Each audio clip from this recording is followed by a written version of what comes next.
Volume 1, Chapter 44, The Beginning of Andros's Rule in New York. Sir Edmund Andros arrived in November 1674. Almost immediately he renamed New York and its towns, reappointed the old English magistrates, confirmed previous land grants, and again proclaimed the Duke's laws throughout the province. Andros also confronted a problem: the revolutionary towns on eastern Long Island. Having been liberated by Connecticut troops, these long-time rebellious towns, especially Southold, East Hampton, and Southampton, now proclaimed themselves to be part of Connecticut. Andros threatened to deal with these towns as if they were in outright rebellion. He successfully insisted that Winthrop give up any claim to the Long Island towns and managed to intimidate the protesters. One Long Island critic was sentenced to a severe whipping for writing seditious letters. Confronted by force majeure as well as the royal charter, the Long Island towns reluctantly succumbed.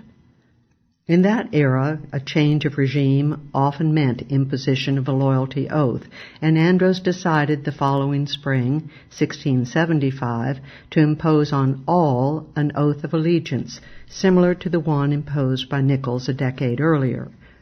But the Dutch burghers of New York City remembered that Nichols had promised them religious liberty and other rights against oppression, and that Nichols had readily agreed to a proviso that his forced loyalty oath would not impinge on these rights protected by the Articles of Capitulation.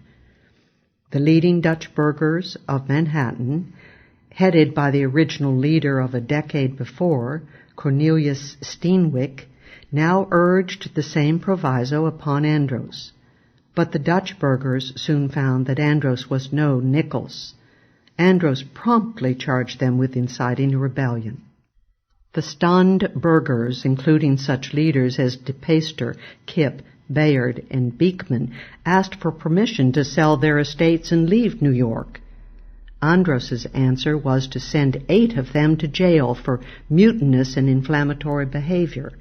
When their case came to trial in October 1675, Andros shrewdly reduced the charge to trading without having taken the oath of allegiance. Facing confiscation of their goods, the burghers scrambled to take the oath and secure remission of the penalty, and the other rebellious citizens of Manhattan followed their example. The Long Island towns, in the meanwhile, found none of their long-standing grievances abated.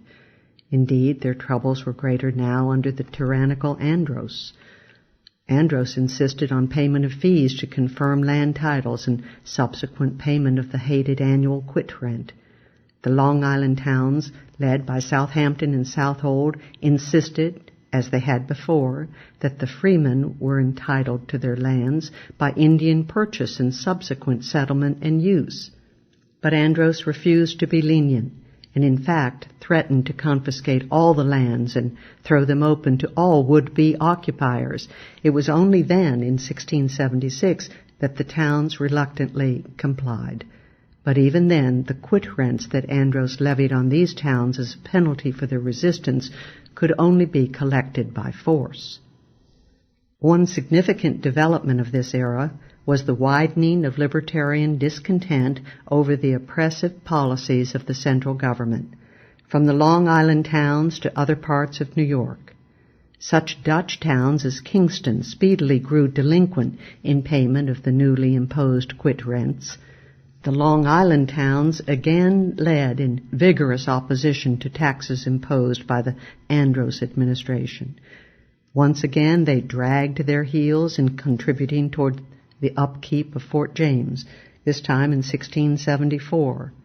Further, they resisted paying for the construction of a fort in their own Oyster Bay. During King Philip's War of 1675-76, Andros did not dare impose higher taxes on Long Island, but asked instead for voluntary contributions.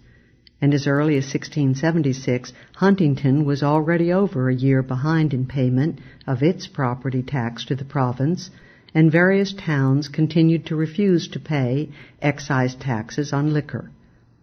Eastern Long Island also continued to press for a popular assembly, but here again the significant new factor was the spread of the desire for an assembly to the rest of the colony. The merchants of all the towns began to see an assembly as their only hope of reducing the burden of new and higher customs duties and of gaining the rights and liberties of their colonial neighbors. The Duke of York, however, flatly rejected the idea as of dangerous consequence, nothing being more known than the aptness of such bodies to assume to themselves many privileges which prove destructive to, or very oft disturb, the peace of the government. And so New York continued to be the only English colony without a representative assembly. The same English ship that brought Major Andros to America also brought Philip Carteret, returning as governor of New Jersey, at least of its northeastern and overwhelmingly the most populous half. The governor, under instructions from Sir George Carteret, reconfirmed the interpretation of the original concessions issued in 1672, therewith expanding the powers of governor and council at the expense of the assembly.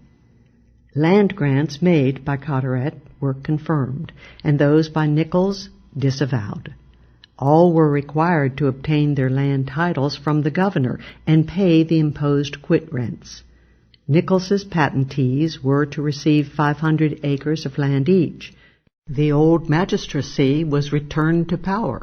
However, an act of amnesty or oblivion was adopted in the First Assembly of 1675, pardoning all rebellious and treasonable offenses made during the time of troubles, from 1670 to 1673.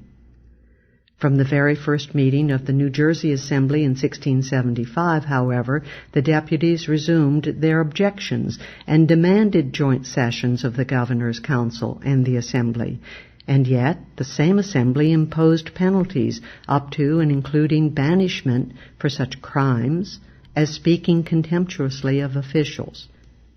The original law forcing every male to equip himself with arms and ammunition and to undergo military training for 4 days a year was reconfirmed. Every town was commanded to maintain a fort. There were no exceptions for Quakers, who were virtually non-existent in eastern New Jersey. Until 1675, there had been no levy in New Jersey to pay a salary to the governor, but now, along with the general increase of taxes, special appropriations for this expense were voted by the Assembly. In addition, a voluntary subscription was authorized for the salary in arrears. When subscriptions lagged, the Assembly directed each town to appoint a committee to raise the amount, and a lag in response was to be met by a compulsory levy on the town. The subscription was now clearly less voluntary than before. Even so, the Assembly voted, in the fall of 1676, a tax for the governor's salary, payable in wheat, peas, and tobacco. Taxes in general were payable in wheat, tobacco, and other agricultural staples. Although no jurisdictional clashes occurred in these years between New York and New Jersey, troubles were in store. For instance, the Duke of York, at the very same time he regranted northern New Jersey to Sir George Carteret, also appointed Andros as governor of all the land from the Connecticut to the Delaware rivers. This manifest contradiction could not hope to remain dormant and unresolved forever. We have already touched on the remarkable change in the political fortunes of the Quakers. A similar shift occurred in New York itself. The Duke of York appointed, along with Andros, William Dyer, a Quaker and son of William and Mary Dyer of Rhode Island, as collector of the port of New York. Further, Andros, an Anglican, had a lieutenant governor who was a Catholic, Anthony Brockles. These appointments reflected what has been called a peculiar alliance among Quakers, Catholics, and High Anglicans during the Restoration era. The alliance was not so peculiar, however, if we remember that these three groups had been persecuted in England and in English and in Dutch America by a common enemy, Calvinism.